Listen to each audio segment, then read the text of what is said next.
नमस्कार मित्रों, मैं अतुल आप सभी का आपके online YouTube channel learn with focus पे बहुत बहुत स्वागत करता हूं।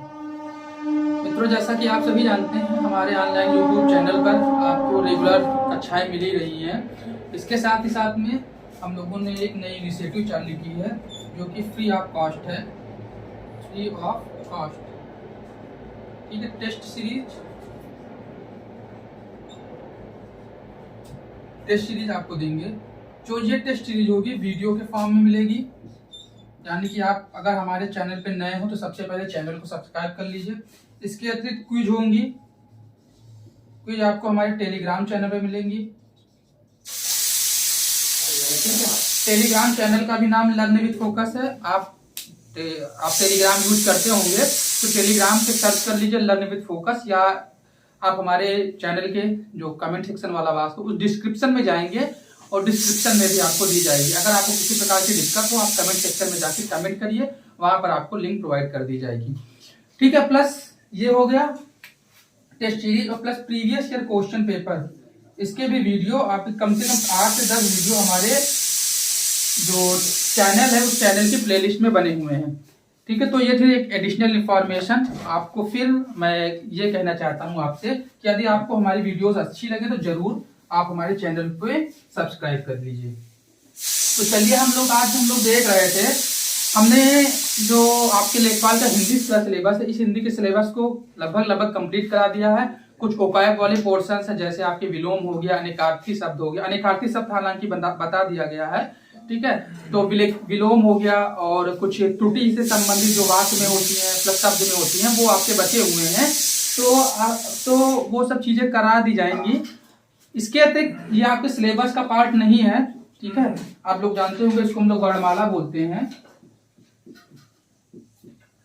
हालांकि ये आपके सिलेबस का पार्ट नहीं है, लेकिन ये जरूरी है क्योंकि पिछली बार भी वर्णमाला से एक जो क्वेश्चन आपके जो लेखपाल की परीक्षा थी, राजस्व लेखपाल की परीक्षा 2015 में हुई थी, उससे पूछे गए थे। और बाद बाकी वीडियो की परीक्षा में तो इसमें अगर आप 2019 वाला वीडियो की परीक्षा वीडियो कह रहे हैं, हाँ, वीडियो प्लस लोअर टीचर्स की भी परीक्षा देखेंगे तो इसमें 3 से 4 क्वेश्चन आपको देखने को मिल जाएंगे। तो चलिए हम लोग वीडियो की शुरुआत करते हैं। जैसे मैंने आपको बताया था, वर्णमाला क्या होती है? वर्णमाला वर्णों की माला होती है, ठीक है। उस वर्णों की माला के अंतर्गत हमने आपको क्या बताया था? स्वर के बारे में बता दिया था, ठीक है। और आज हम क्या है, आज हम लोग व्यंजन के बारे में देखेंगे। स्वर में मैंने आपको बताया था स्वर कितने प्रकार के होते हैं, फिर उस स्वरों के प्रकार के बारे में बताया था, उत्पत्ति के आधार पर बताया था, जिह्वा के आधार पर बताया था और मुख। तो चलिए हम लोगों ने क्या देखा? स्वरों के प्रकार में देखा, हमने उत्पत्ति के आधार पर देखा और इसके साथ ही साथ में जिह्वा के आधार पर और मुख खुलने के आधार पर। तो आगे हम लोग क्या देखेंगे? आज हम लोग व्यंजन देखेंगे। व्यंजन बहुत ही ज्यादा इंपॉर्टेंट है क्योंकि व्यंजन से ज्यादातर क्वेश्चन पूछे जाते हैं। सबसे पहले आपसे पूछ लेंगे, बताइए निम्नलिखित में से कौन अंत्यस्थ व्यंजन है, कौन उसमें संघर्षी व्यंजन है, संयुक्त व्यंजन है, कौन लुंठित व्यंजन है, पार्श्व व्यंजन है। और जैसे जो आपके संयुक्त व्यंजन है, ये बहुत बार क्वेश्चन पूछा गया है, ठीक है। कि संयुक्त व्यंजन बताइए निम्नलिखित में छा किन किन अक्षरों से मिलकर बना हुआ है, ठीक है। का प्लस सा। तो सबसे पहले हम लोग व्यंजन के देखें तो इसे सब आप लोग ध्यान देख लीजिएगा। इसको हम लोग का वर्ग कहते हैं, ये आपका चा वर्ग, ये आपका टा वर्ग, ये आपका ता वर्ग और ये क्या है आपका पा वर्ग, ठीक है।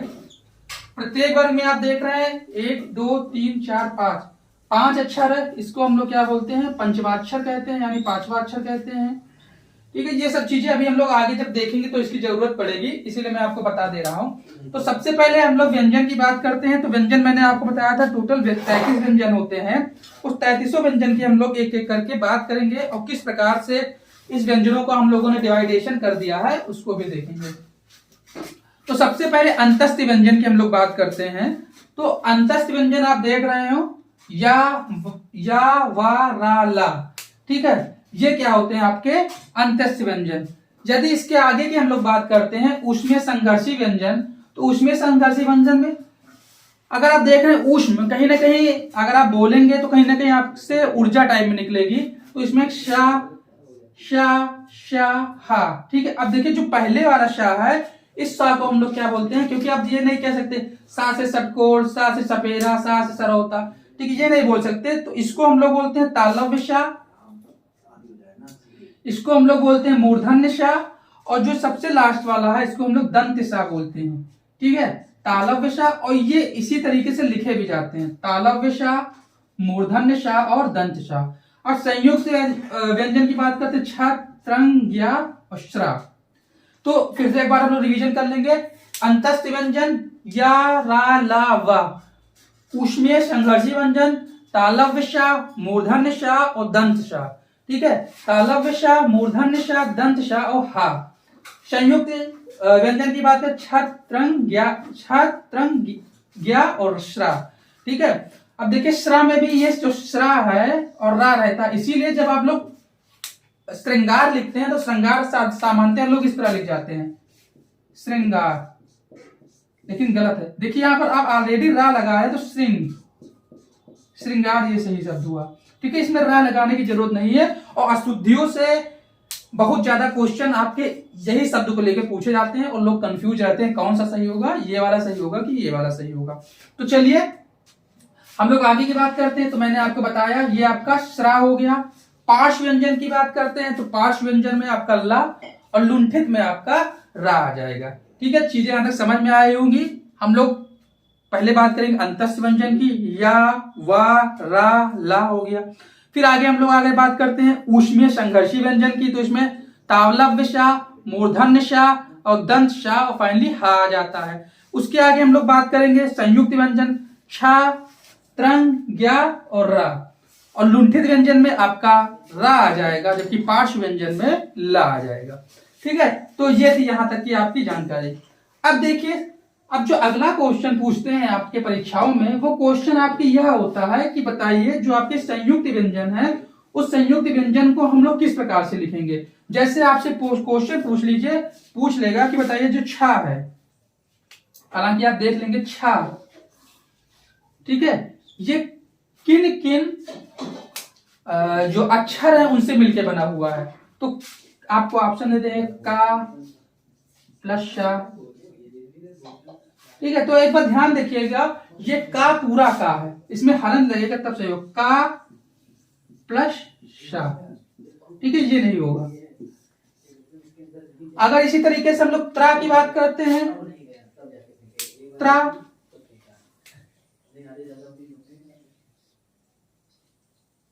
त्रा की हम लोग बात करें तो अब देखिए त्रा आपको दिखाई पड़ा होगा, ता प्लस रा। इसी प्रकार हम लोग अगर आगे बात करते श्रा,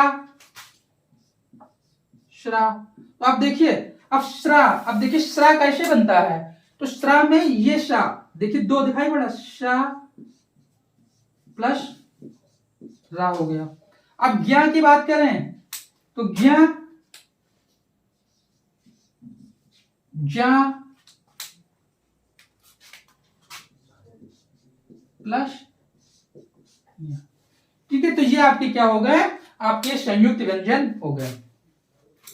अब देख लेंगे इसको, आप लोग चाहे तो स्क्रीनशॉट ले लेंगे और बाद बाकी आपको इसकी स्क्रीनशॉट आपको हमारे टेलीग्राम चैनल पर मिल जाएगी। आप टेलीग्राम चैनल को ज्वाइन कर ले, वहां से आपको विधिवत जो भी क्विज है, टेस्ट है, सब प्रॉपर मिलते रहेंगे। कभी कभी होता है कि हमारे वीडियो अपलोड कर दिए जाते हैं, लेकिन होता यह है कि जो YouTube है वो YouTube नोटिफिकेशन नहीं भेजता, तो इसीलिए यदि आप हमारे टेलीग्राम चैनल पर जुड़े रहेंगे तो वहां पर जो भी वीडियो अपलोड होती है तुरंत आपके वहां पर पोस्ट कर दी जाती है, जिससे कि आप हमारे विधिवत टच में रहेंगे और आपकी तैयारी पूर्ण रूप से चलती रहेगी। ठीक है, ये तो हो गया आपका, हमने बताया अंतस्थ व्यंजन, संघर्षी व्यंजन, संयुक्त व्यंजन, लुंठित व्यंजन और आपका फाइनली पार्श्व व्यंजन। हम लोग आगे बात करते हैं, जैसे कि सबसे पहले अगर बात करते हैं कि इन सब को हम लोग क्या कहते हैं, स्पर्श व्यंजन, स्पर्श व्यंजन। और साथ ही साथ में मैंने आपको बताया इसको पंचमाक्षर कहते हैं। ठीक है, तो कभी कभी पूछ लेता है कि जो हिंदी वर्णमाला में जो ये आपके पांचों वर्ग है उसमें कितने शब्द हैं। ठीक है। तो आप देख रहे हैं 50 25 25 जो पूछ लेगा जो स्पर्श व्यंजन होते हैं उनके कितने स्पर्श व्यंजन में कितने अक्षर होते हैं। ठीक है, तो ये आपके क्या हो जाएगा 25 अक्षर। आगे हम लोग बात करते हैं, अब देखिए कुछ क्या होते हैं उत्क्षिप्त व्यंजन। उत्क्षिप्त व्यंजन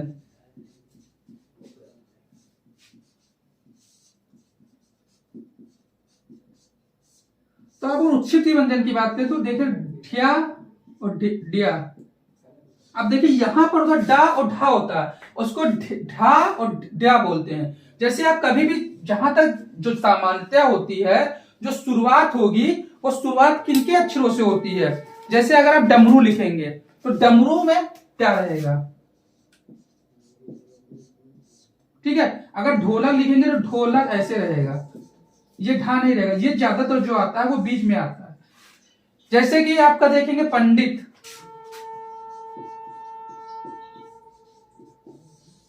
लेकिन पंडित क्या है, देखिए पंडित हो गया और रोड हो गया, ये इसके क्या है अपवाद हैं। ये क्या है उत्क्षिप्त जो व्यंजन है, ये उत्क्षिप्त व्यंजन आपके पूर्ण रूप से, ठीक है, जो ये उत्क्षिप्त व्यंजन है ये आपके कहीं ना कहीं पूर्ण रूप से हिंदी में विकसित हुए हैं, यानी हिंदी भाषा में विकसित हुए, पूर्ण रूप से हिंदी भाषा में विकसित। ठीक है, ये हो जाएगा द्या और ढा। मैंने आपको बताया जो शुरुआत होगी, जैसे डमरू हो गया, ढोलक हो गया, तो जो शुरुआत ज्यादातर होती है वो आपके इन्हीं शब्दों से होती है। जो आपके ये शब्द होते हैं, सॉरी अक्षर होते हैं, बार बार देखिए शब्द निकल रहा, आप लोग इसको थोड़ा समझिएगा, पता नहीं क्या बोलना चाहते हैं वो निकल जाता है, खासकर इसी के संदर्भ में। ठीक है, तो ये आपके जो वर्ण हैं ये ज्यादातर जो आते हैं आपके बीच में आते हैं, लेकिन मैंने आपको दो अपवाद बताया, जैसे पंडित हो गया और रोड हो गया। तो आशा करता हूं कि चीजें यहां तक समझ में आ रही होंगी। अगर नहीं समझ में आ रही, किसी प्रकार की आपको डाउट है तो कमेंट सेक्शन में जरूर करिए, वहां पर आपको इसका जो सोल्यूशन है सोल्यूशन प्रदान किया जाएगा। अब आगे हम लोग बढ़ते हैं और आगे हम लोग देखेंगे कि कुछ जैसे आगत व्यंजन है। आगत व्यंजन जैसे आप लोग लिखते हैं कागज, कागज, तो कभी कभी क्या होता है आप देखते होंगे गा के नीचे एक बिंदी रख दी जाती है, तो उन आगत वर्णों को देखेंगे। उसके बाद हम लोग व्यंजन का वर्गीकरण करेंगे, क्योंकि आप लोग देखते हैं अल्प प्राण, महाप्राण क्या होता है, अघोष क्या होता है, घोष क्या होता है, इस प्रकार के भी जो व्यंजन का वर्गीकरण है वो आपसे पूछा जाता है। ठीक है, तो इसको आप लोग स्क्रीनशॉट ले लेंगे, हम हट जा रहे हैं, आप लोग इसका स्क्रीनशॉट ले लीजिए। उसके बाद में जो आगत व्यंजन है उस आगत व्यंजन को देखेंगे और फाइनली हम लोग क्या करेंगे, जो व्यंजनों का वर्गीकरण है स्वर तंत्रियों के कंपन के आधार पर, प्राणवाहक हवा के बाहर आने के आधार पर, इसको हम लोग देखेंगे। और ये हमारा जो लेक्चर होगा यहीं पे समाप्त हो जाएगा। कुल मिला के वर्णमाला में मैंने आपको बहुत विधिवत तरीके से पढ़ाया है, इसके आप 2 लेक्चर देखने को मिलेंगे। यहाँ पर व्यंजनों का जो वर्गीकरण है उसको आगे भी देखेंगे। तो यदि आप लोग को वीडियो अच्छी लग रही है तो वीडियो लाइक कर दीजिए, चैनल को सब्सक्राइब कर दीजिए। देखिए आपका एक लाइक और सब्सक्राइब भी हम लोग को मोटिवेशन देता है कि हम आप लोग के लिए कुछ और अच्छा करें, अच्छी अच्छी वीडियोस आपके सम्मुख लेकर हाजिर हूँ। तो चलिए, जैसे कि इसके पहले मैंने बताया था आपको कि अंतस्थ व्यंजन, ऊष्मीय व्यंजन, संयुक्त व्यंजन, और यहाँ पर आज हम लोग जो यहाँ पर अभी हम लोग जो बात करेंगे वो हम लोग बात करेंगे घोषत्व के आधार पे, ठीक है, प्राणत्व के आधार पर। प्राणत्व मतलब कि जब हम व्यंजन को बोलते हैं, ठीक है, या जो पूरे वर्णमाला में शब्द हैं तो उसमें हमारी प्राण कैसे, यानी जो वायु निकलती है कम निकलती है कि ज्यादा निकलती है, कम निकलती है तो उसे अल्प प्राण, ज्यादा निकलेगी तो उसे महाप्राण कहेंगे। इसी प्रकार से अघोष होता है और सघोष होता है। अब देखिए ये मैंने आपको बताया है 5 वर्ग। जब मैं यहाँ बोलूंगा 1 और 2 तो इसका मतलब क्या होगा, प्रत्येक वर्ग के, जैसे मैंने कहा कि अघोष में आपके प्रत्येक वर्ग के पहले और दूसरे अक्षर आएंगे, तो इसका मतलब क्या हो गया, ये, ठीक है, ये, ठीक है। इसी प्रकार से मैं अल्प प्राण कहूंगा 1 3 5, 1 2 3 4 और ये 5 होगा। तो ये क्या हो जाएगा, अपने वर्ग के पहले अक्षर, दूसरे अक्षर, तीसरे, चौथे, पांचवे। तो अब देखिए अगर हम लोग अघोष की बात करते हैं तो इसमें आपका क्या होगा, प्रथम अक्षर और द्वितीय अक्षर। इसके अतिरिक्त श श तालव्य श, मूर्धन्य श और दंत श। ठीक है, तालव्य श, दंत श और मूर्धन्य श, ये आपका अघोष में आ गया। अब देखे 1 2 हो गया, अब बचा क्या 3 4 5 प्लस स्वर और या वा रा ला हा, ये आपके सघोष आएंगे। आपसे पूछ देगा 4 आपको अक्षर दे देगा, पूछेगा आपसे बताइए निम्नलिखित में से कौन सा अघोष है, निम्नलिखित में से कौन सा सघोष है। तो फिर मैं आपको बता रहा हूं अघोष, देखिए यहां पर आ रहा है 1, अल्प प्राण में यहां आ रहा है 1, तो इसी प्रकार आप अघोष की बात करेंगे, पहला हो जाएगा आपका, दूसरा हो जाएगा प्लस शा शा शा, तालव्य सा, मूर्धन्य सा और दंत सा। उसके बाद में बचा 3 4 5, अब इसमें शा शा शा होगा, बचेगा का स्वर बचेगा प्लस या रा ला वा हा, ठीक है ये बचेगा, तो ये बचेगा क्या, ये इसके अंतर्गत आएगा। अब अगला हम लोग देखते हैं अल्प प्राण, तो अल्प प्राण में क्या होगा 1 3 5, देखेंगे 1 3 और 5, ये आपके अल्प प्राण में आ जाएंगे, प्लस अल्प प्राण या वा रा ला, जैसे आप बोलते हैं क्या आपको लगता है कि जो हमारे प्राण से जो वायु है, मतलब हमारे मुख से जो वायु है वो थोड़ा सा कम निकल रही है, यही अगर हम लोग शा शा शा हा, तो अब क्या है इसमें जो वायु है ज्यादा निकलती है, तो इसमें क्या हो जाएगा अल्प प्राण में 1 3 5, यानी प्रत्येक वर्ग के पहला तीसरा और पांचवा अक्षर, इसी प्रकार से या रा ला वा स्वर। अब महाप्राण में दूसरा और चौथा और इसके साथ में शा शा शा हा, तो ये आपके क्या होंगे पूरे मिलाकर। हम लोग देखा कि किस प्रकार हम लोग व्यंजनों का वर्गीकरण करते हैं आपके घोषत्व के आधार पर, अघोष साघोष, प्राणत्व के आधार पर अल्प प्राण महाप्राण हो गया। फिर से एक बार हम लोग दे रहे अघोष में क्या होगा आपका पहला दूसरा प्लस शा, तालव्य शा, मूर्धन्य शा और दंत शा। अब देखिए 1 2 हो गया, बचेगा आपका 3 4 5 प्लस स्वर प्लस या रा ला वा हा। अल्प प्राण में 1 3 5, उसके बाद में महाप्राण में 2 और 4, यानी पहले प्रत्येक वर्ग के दूसरा अक्षर और चौथा अक्षर शा शा शा हा।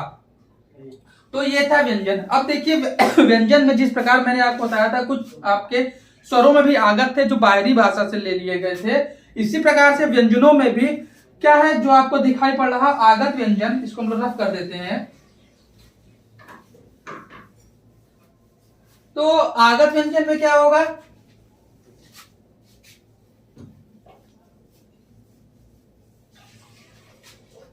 जो ये व्यंजन है ये भी ज्यादा से ज्यादा आपके जो अरबी और फारसी भाषा के शब्द हैं वहां से लिए गए हैं, अरबी और फारसी भाषा।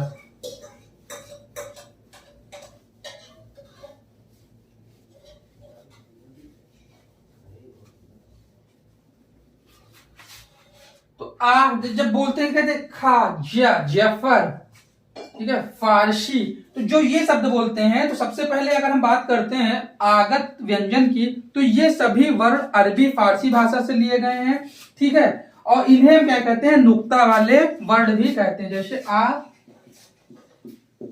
का खा क्या ज्ञा, ठीक है, इन्हें हम क्या कहते हैं, इन्हें नुक्ता वाले वर्ण भी कहते हैं, ठीक है। तो ये थे आज हमारी व्यंजन की क्लास। हमने पूरी वर्णमाला को 2 पार्ट में डिवाइड कर दिया है। यदि आपको भी हिंदी में कोई ऐसा टॉपिक लगता है जिसमें आपकी पकड़ अच्छी नहीं है और आप चाहते हैं कि आप ज्यादा से ज्यादा उसमें अच्छा करें, तो आप लोग कमेंट बॉक्स में उस टॉपिक को लिख दीजिएगा। हालांकि जो लेखपाल है, लेखपाल से संबंधित जितनी भी हिंदी की कक्षाएं हैं वो लगभग हो चुकी हैं, जो लेखपाल के लिए जरूरी थी। अगर आपको इसके कुछ जरूरी लगता है तो आप उनको कमेंट के माध्यम से कर सकते हैं। फिर से एक बार हम लोग रिविजन कर लेते हैं। हम लोगों ने शुरुआत की थी स्वर से, हमने स्वर देखा, व्यंजन देखा, फिर अयोगवाह देखा, और स्वर कितने प्रकार के होते हैं उनका हम लोगों ने उत्पत्ति के आधार पर देखा था, डिवाइडेशन। फिर हम लोग व्यंजन में आए। व्यंजन में हम लोगों ने क्या देखा, अंतस्थ व्यंजन हो गए आपके, उसमें संघर्षी व्यंजन हो गए, संयुक्त व्यंजन हो गए, लुंठित व्यंजन हो गए, पार्श्व व्यंजन हो गए, फिर आगत व्यंजन हो गए। फाइनली हम लोगों ने प्राणत्व के आधार पर देखा, घोषत्व के आधार पर देखा, अल्प प्राण क्या होते हैं, महाप्राण व्यंजन क्या होते हैं, सॉरी अल्प प्राण क्या है, और महाप्राण कौन से व्यंजन में आते हैं, तो इन सब चीजों को हम लोगों ने देखा है फाइनली। और इस तरीके से जो हमारा वर्णमाला वाला पूरा पार्ट था, वो वर्णमाला वाला पूरा पार्ट कंप्लीट करा दिया जा चुका है। ठीक है, इसकी पीडीएफ नहीं, हाँ, लेकिन जो ये पढ़ाया जा रहा है इसका स्क्रीनशॉट आपको टेलीग्राम चैनल पे मिल जाएगा। आप टेलीग्राम चैनल को ज्वाइन कर लीजिए। ठीक है, तब तक के लिए धन्यवाद। आप हमारे वीडियो में लास्ट तक बने रहे, इसके लिए आपको बहुत बहुत हम धन्यवाद कहते हैं। और लास्ट में फिर एक बार, लेखपाल बनने के लिए आपको कुछ नहीं करना है, बस थोड़ी सी पढ़ाई करनी है और हम लोग के साथ जुटे रहना है। तो आप लोग को फिर से एक बार हम लोग धन्यवाद देते हैं। मिलते हैं नेक्स्ट वीडियो में। जय हिंद।